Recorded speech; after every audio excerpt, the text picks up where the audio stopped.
Hello, and welcome to another episode of the Western Canon Challenge, where we are reading the entirety of the Western literary canon out loud. Today we are continuing in Erewhon by Samuel Butler. We are on Chapter 12, entitled Malcontents. And with that said, I'll get started. I confess that I felt rather unhappy when I got home, and thought more closely over the trial that I had just witnessed. For the time I was carried away by the opinion of those among whom I was. They had no misgivings about what they were doing. There did not seem to be a person in the whole court who had the smallest doubt but that all was exactly as it should be. This universal unsuspecting confidence was imparted by sympathy to myself, in spite of all my training and opinions so widely different. So it is with most of us. That which we observe to be taken as a matter of course by those around us, we take as a matter of course ourselves. And after all, it is our duty to do this, save upon grave occasion. But when I was alone, I began to think the trial over.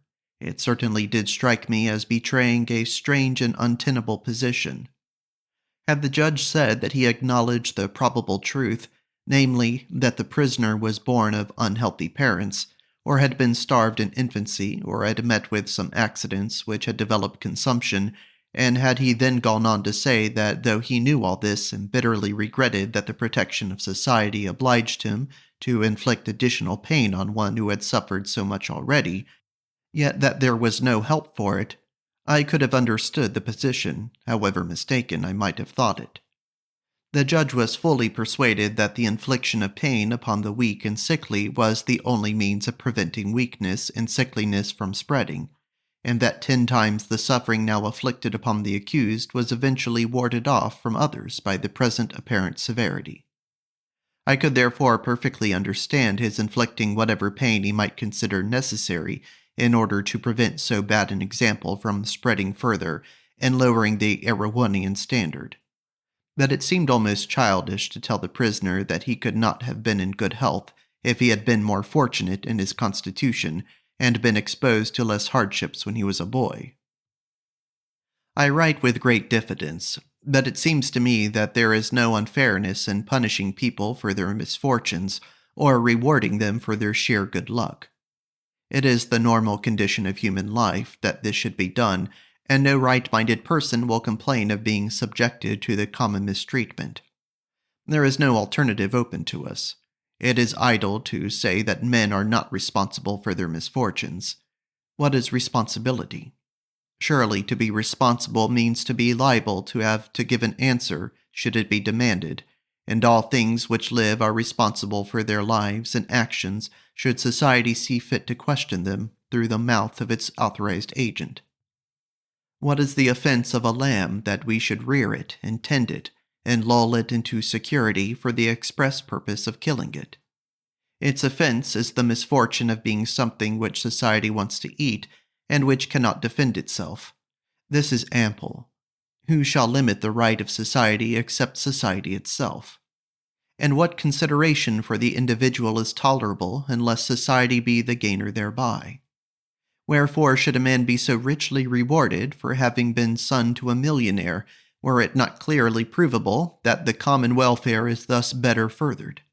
We cannot seriously detract from a man's merit in having been the son of a rich father, without imperiling our own tenure of things, which we do not wish to jeopardize.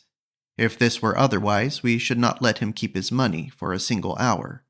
We should have it ourselves at once. For property is robbery. But then we are all robbers, or would be robbers together, and have found it essential to organize our thieving, as we have found it necessary to organize our lust and our revenge. Property, marriage, the law. As the bed to the river, so rule the convention to the instinct, and woe to him who tampers with the banks while the flood is flowing. But to return, even in England a man on board a ship with yellow fever is held responsible for his mischance, no matter what his being kept in quarantine may cost him. He may catch the fever and die.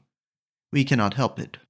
He may take his chance as other people do, but surely it would be desperate unkindness to add contumely to our self-protection, unless indeed we are to believe that contumely is one of our best means of self-protection. Again, take the case of maniacs. We say that they are irresponsible for their actions, but we take good care, or ought to take good care, that they shall answer to us for their insanity. And we imprison them in what we call an asylum, that modern sanctuary, if we do not like their answers. This is a strange kind of irresponsibility. What we ought to say is that we can afford to be satisfied with a less satisfactory answer from a lunatic than from one who is not mad, because lunacy is less infectious than crime. We kill a serpent if we go in danger by it, simply for being such and such a serpent in such and such a place.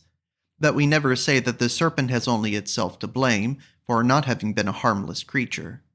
Its crime is that of being the thing which it is. But this is a capital offense, and we are right in killing it out of the way, unless we think it more danger to do so than to let it escape. Nevertheless, we pity the creature even though we kill it. But in the case of him whose trial I have described above, it was impossible that anyone in the court should not have known that it was but by accident of birth and circumstances that he was not himself also in a consumption, and yet none thought that it disgraced them to hear the judge give vent to the most cruel truisms about him. The judge himself was a kind and thoughtful person. He was a man of magnificent and benign presence. He was evidently of an iron constitution, and his face wore an expression of the maturest wisdom and experience. Yet for all this, old and learned as he was, he could not see things which one would have thought would have been apparent even to a child. He could not emancipate himself from, nay, it did not even occur to him to feel, the bondage of the ideas in which he had been born and bred. So was it also with the jury and bystanders, and most wonderful of all, so was it even with the prisoner. Throughout, he seemed fully impressed with the notion that he was being dealt with justly. He saw nothing wanton in his being told by the judge that he was to be punished, not so much as a necessary protection to society, although this was not entirely lost sight of, as because he had not been better born and bred than he was. But this led me to hope that he suffered less than he would have done if he had seen the matter in the same light that I did, and after all, justice is relative. I may here mention that only a few years before my arrival in the country, the treatment of all convicted invalids had been much more barbarous than now, for no physical remedy was provided, and prisoners were put to the severest labor in all sorts of weather, so that most of them soon succumbed to the extreme hardships which they suffered. This was supposed to be beneficial in some ways, inasmuch as it put the country to less expense for the maintenance of its criminal class. But the growth of luxury had induced a relaxation of the old severity, and a sensitive age would no longer tolerate what appeared to be an excess of rigor, even towards the most guilty. Moreover, it was found that juries were less willing to convict, and justice was often cheated because there was no alternative between virtually condemning a man to death and letting him go free.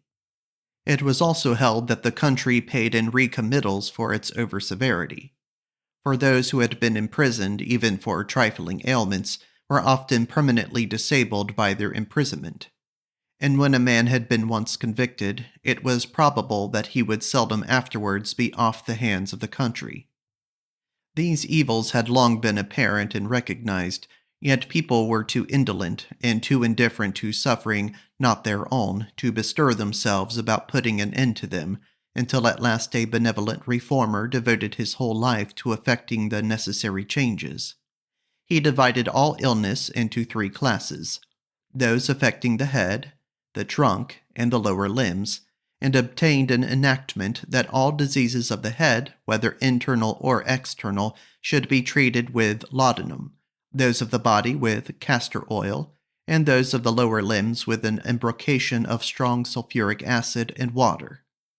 It may be said that the classification was not sufficiently careful, and that the remedies were ill chosen, but it is a hard thing to initiate any reform, and it was necessary to familiarize the public mind with the principle by inserting the thin end of the wedge first.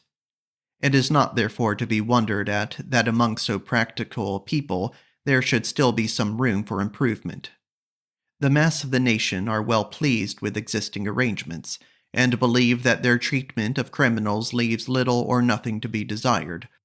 But there is an energetic minority who hold what are considered to be extreme opinions, and who are not at all disposed to rest contented until the principle lately admitted has been carried further.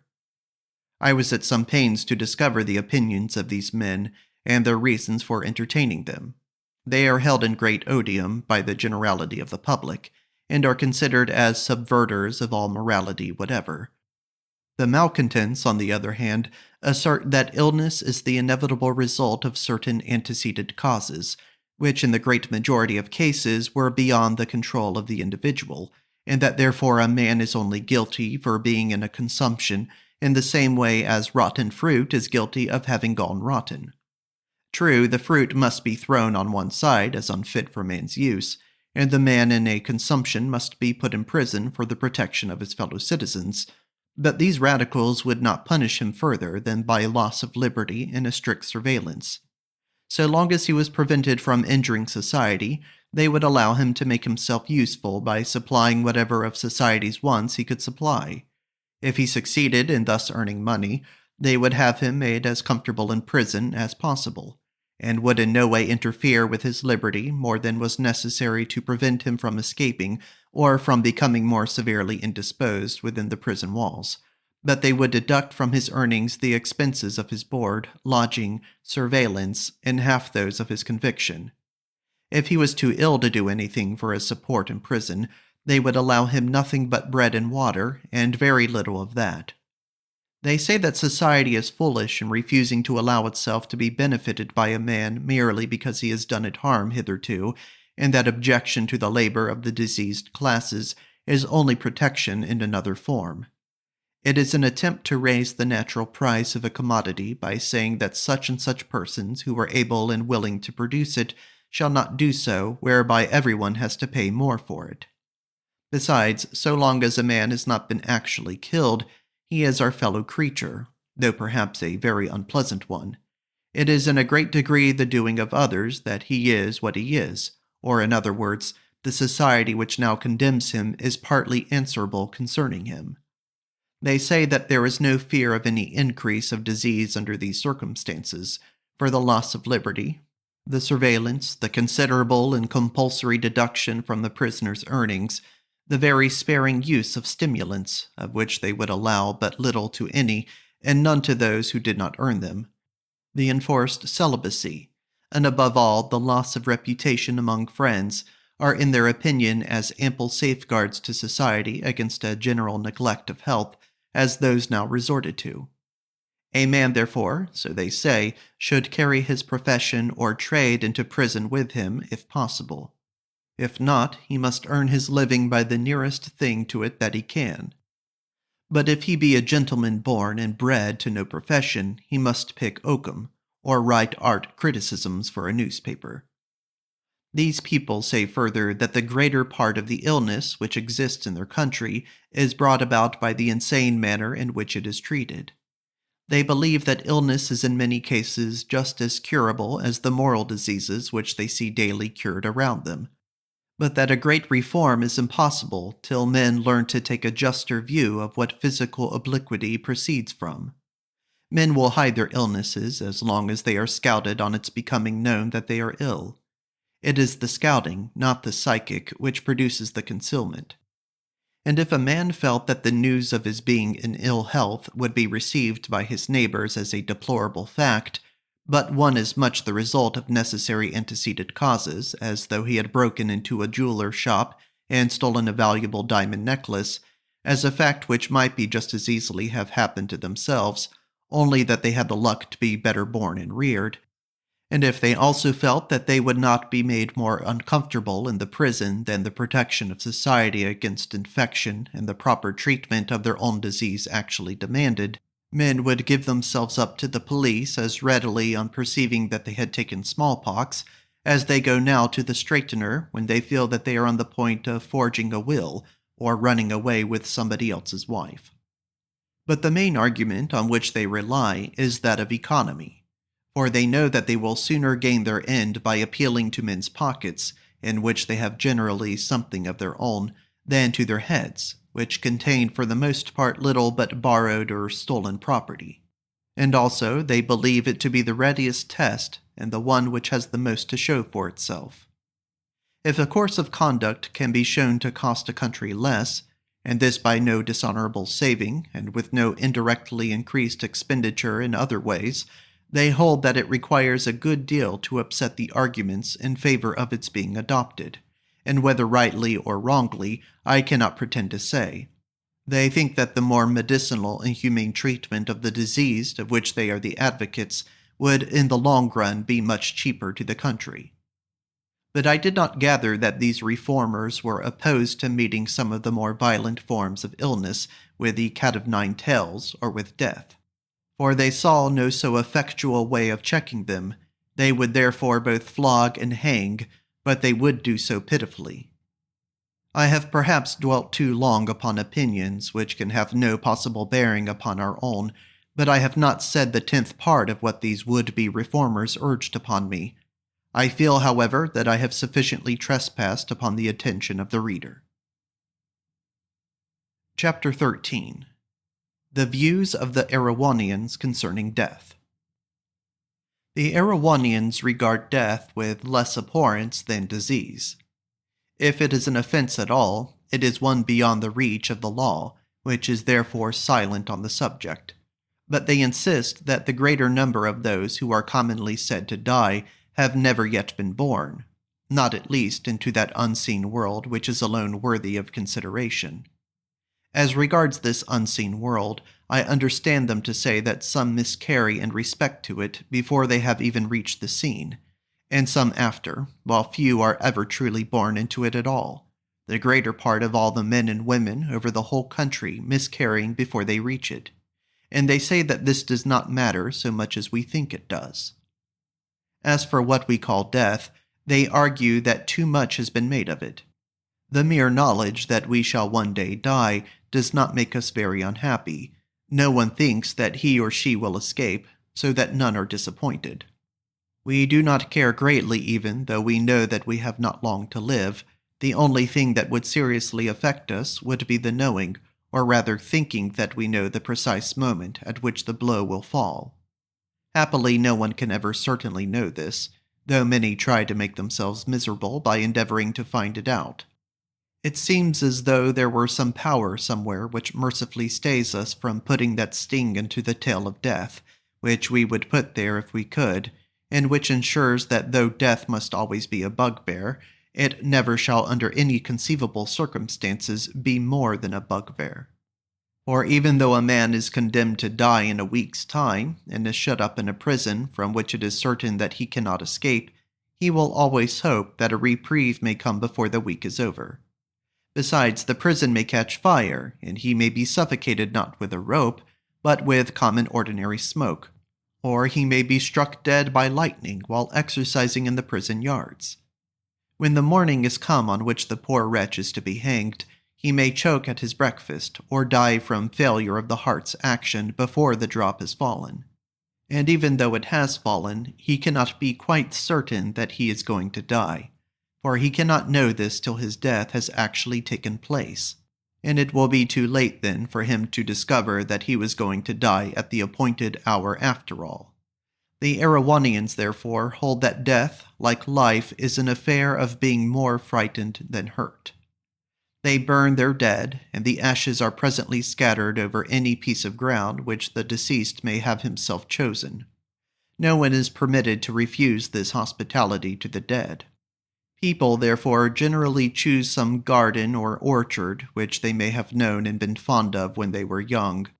The superstitious hold that those whose ashes are scattered over any land become its jealous guardians from that time forward, and the living like to think that they shall become identified with this or that locality where they have once been happy.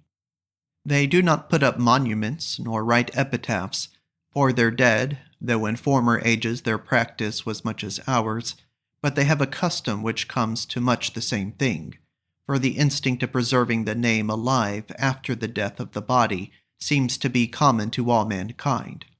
They have statues of themselves made while they are still alive, those that is who can afford it, and write inscriptions under them, which are often quite as untruthful as our own epitaphs, only in another way, for they do not hesitate to describe themselves as victims to ill temper, jealousy, covetousness, and the like, but almost always lay claim to personal beauty, whether they have it or not, and often to the possession of a large sum of the funded debt of the country.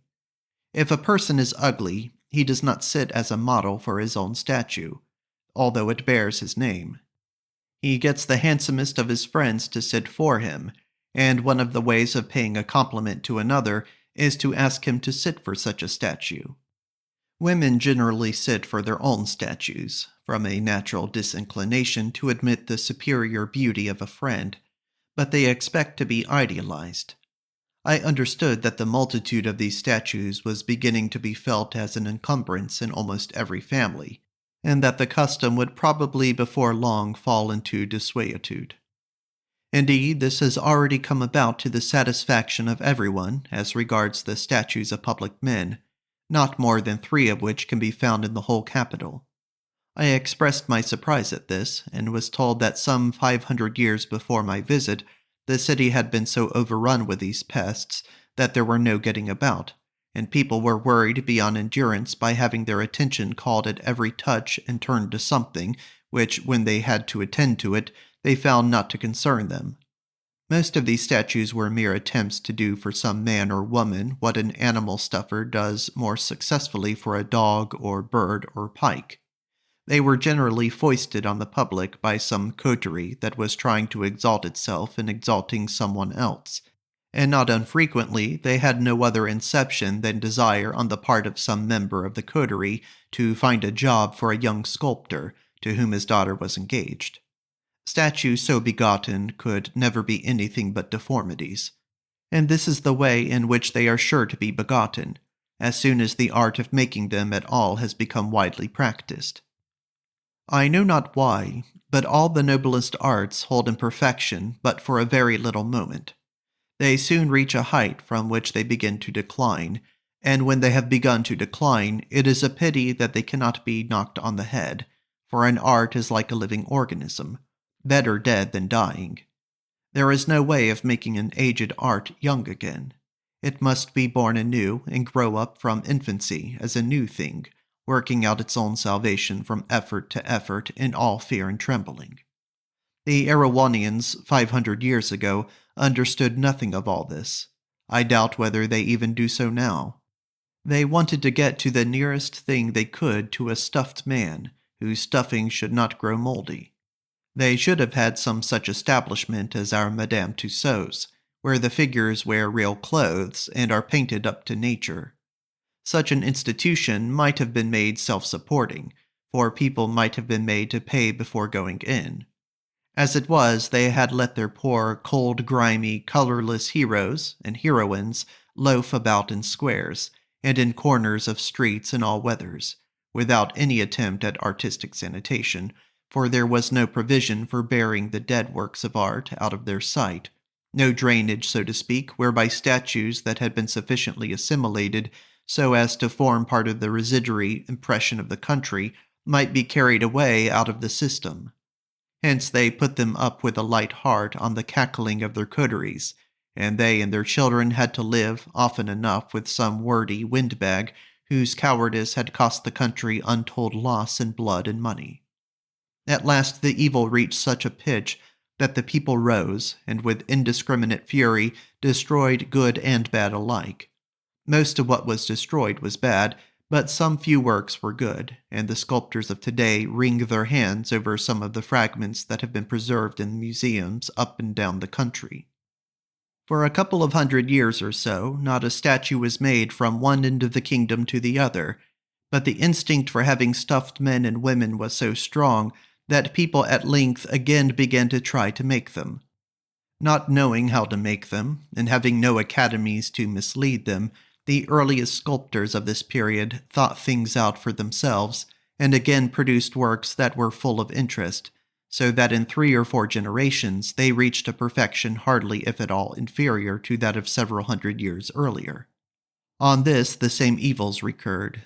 Sculptors obtained high prices, the art became a trade, Schools arose which professed to sell the holy spirit of art for money. Pupils flocked from far and near to buy it, in the hopes of selling it later on, and were struck purblind as a punishment for the sin of those who had sent them. Before long, a second iconoclastic fury would infallibly have followed, but for the prescience of a statesman who succeeded in passing an act to the effect that no statue of any public man or woman should be allowed to remain unbroken for more than 50 years, unless at the end of that time a jury of 24 men taken at random from the street pronounced in favor of its being allowed a second 50 years of life. Every 50 years this reconsideration was to be repeated, and unless there was a majority of 18 in favor of the retention of the statue, it was to be destroyed. Perhaps a simpler plan would have been to forbid the erection of a statue to any public man or woman till he or she had been dead at least 100 years, and even then to insist on reconsideration of the claims of the deceased and the merit of the statue every 50 years. But the working of the act brought about results that on the whole were satisfactory. For in the first place, many public statues that would have been voted under the old system were not ordered, when it was known that they would have been almost certainly broken up after 50 years. And in the second, public sculptors, known for their work to be so ephemeral, scamped it to an extent that made it offensive even to the most uncultured eye. Hence, before long, subscribers took to paying the sculptor for the statue of their dead statesman, on condition that he did not make it. The tribute of respect was thus paid to the deceased. The public sculptors were not mulcted, and the rest of the public suffered no inconvenience. I was told, however, that an abuse of this custom is growing up, inasmuch as the competition for the commission not to make a statue is so keen, that sculptors have been known to return a considerable part of the purchase money to the subscribers by an arrangement made with them beforehand. Such transactions, however, are always clandestine. A small inscription is let into the pavement, where the public statue would have stood, which informs the reader that such a statue has been ordered for the person, whoever he or she may be, but that as yet the sculptor has not been able to complete it. There has been no act to repress statues that are intended for private consumption, but as I have said, the custom is falling into desuetude. Returning to Erewhonian customs in connection with death, there is one which I can hardly pass over. When anyone dies, the friends of the family write no letters of condolence, neither do they attend the scattering, nor wear mourning, but they send little boxes filled with artificial tears, and with the name of the sender painted neatly upon the outside of the lid. The tears vary in number from 2 to 15 or 16, according to the degree of intimacy or relationship, and people sometimes find it a nice point of etiquette to know the exact number which they ought to send. Strange as it may appear, this attention is highly valued, and its omission by those whom it might be expected is keenly felt. These tears were formerly stuck with adhesive plaster to the cheeks of the bereaved, and were worn in public for a few months after the death of a relative. They were then banished to the hat or bonnet, and are now no longer worn. The birth of a child is looked upon as a painful subject, on which it is kinder not to touch. The illness of the mother is carefully concealed until the necessity for signing the birth formula, of which hereafter renders further secrecy impossible, and for some months before the event, the family live in retirement, seeing very little company. When the offense is over and done with, it is condoned by the common want of logic. For this merciful provision of nature, this buffer against collisions, this friction which upsets our calculations, but without which existence would be intolerable, this crowning glory of human invention whereby we can blind and see at one at the same moment, this blessed inconsistency, exist here as elsewhere. And though the strictest writers on morality have maintained that it is wicked for a woman to have children at all, inasmuch as it is wrong to be out of health that good may come, yet the necessity of the case has caused a general feeling in favor of passing over such events in silence, and of assuming their non-existence, except in such flagrant cases as force themselves on the public notice. Against these the condemnation of society is inexorable, and if it is believed that the illness has been dangerous and protracted, it is almost impossible for a woman to recover her former position in society. The above conventions struck me as arbitrary and cruel, but they put a stop to many fancied ailments. For the situation, so far from being considered interesting, is looked upon as savoring more or less distinctly of a very reprehensible condition of things, and the ladies take care to conceal it as long as they can, even from their own husbands, in anticipation of a severe scolding as soon as the misdemeanor is discovered.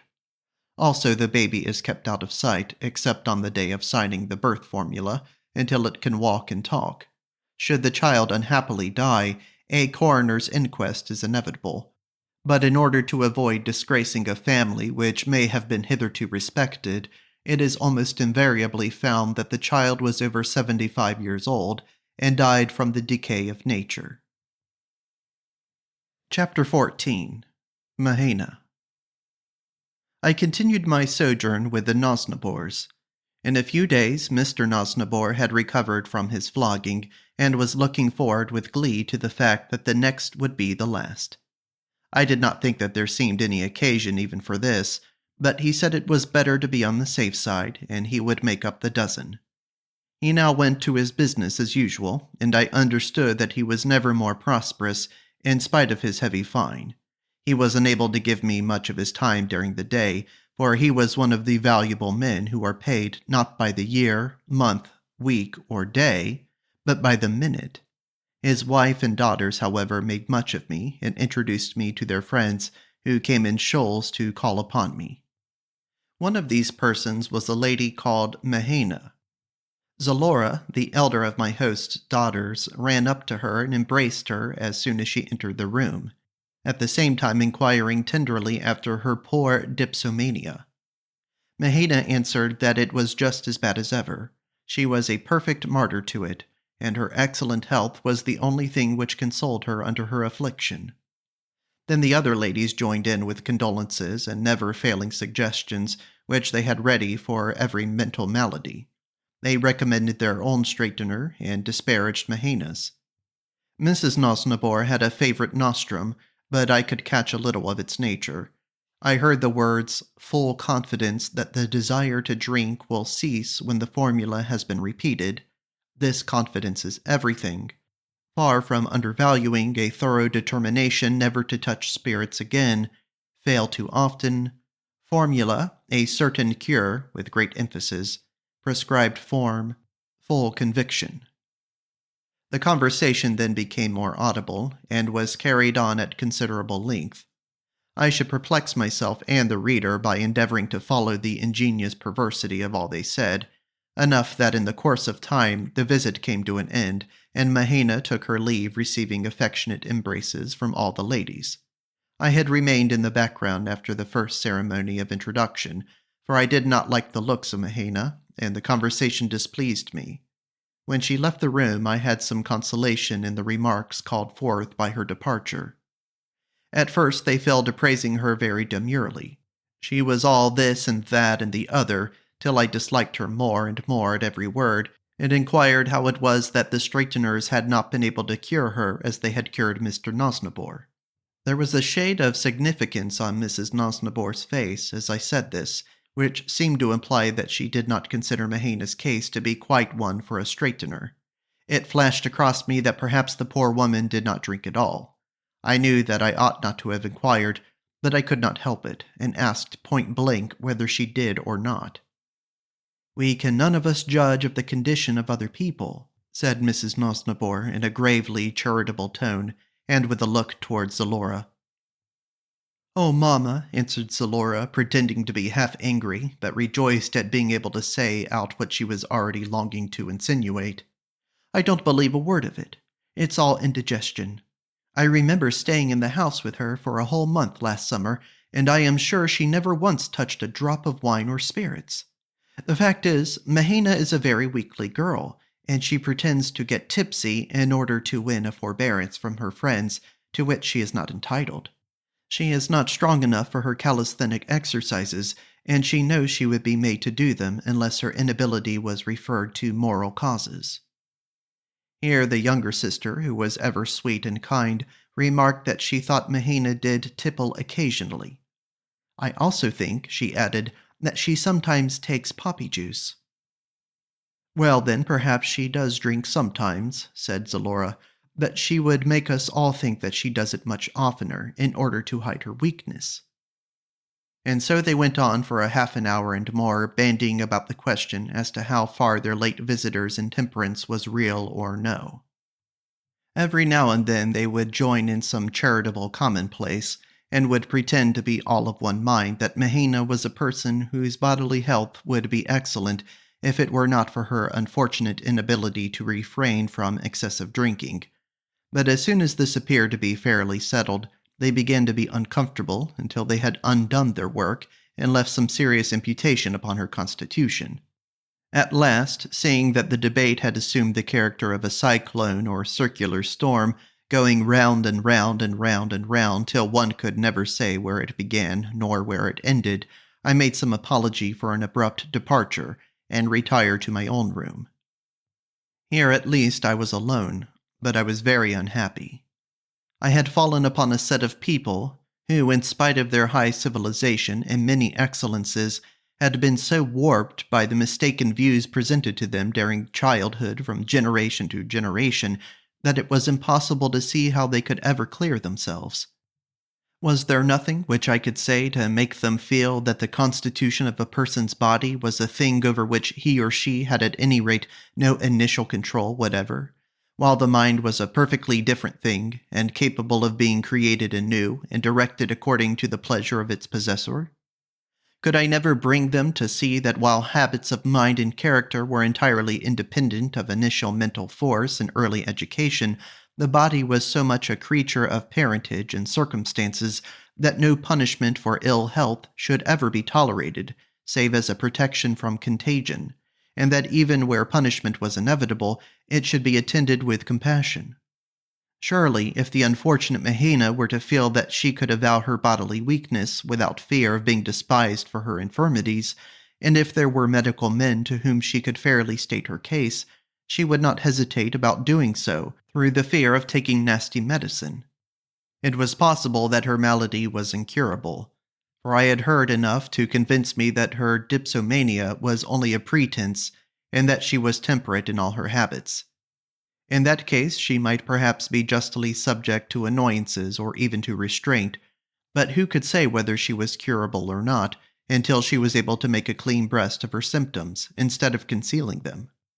In their eagerness to stamp out disease, these people overshot their mark, for people had become so clever at dissembling, they painted their faces with such consummate skill, they repaired the decay of time and the effects of mischance with such profound dissimulation, that it was really impossible to say whether anyone was well or ill till after an intimate acquaintance of months or years. Even then the shrewdest were constantly mistaken in their judgments, and marriages were often contracted with most deplorable results, owing to the art with which infirmity had been concealed. It appeared to me that the first step towards the cure of disease should be the announcement of the fact to a person's near relations and friends. If anyone had a headache, he ought to be permitted within reasonable limits to say so at once, and to retire to his own bedroom and take a pill without everyone looking grave, and tears being shed and all the rest of it. As it was, even upon hearing it whispered that somebody else was subject to headaches, a whole company must look as though they had never had a headache in their lives. It is true they were not very prevalent, for the people were the healthiest and most comely imaginable, owing to the severity with which ill health was treated. Still, even the best were liable to be out of sorts sometimes, and there were few families that had not a medicine chest in a cupboard somewhere. This is the end of chapters 12 through 14 of Erewhon by Samuel Butler. Thank you for listening.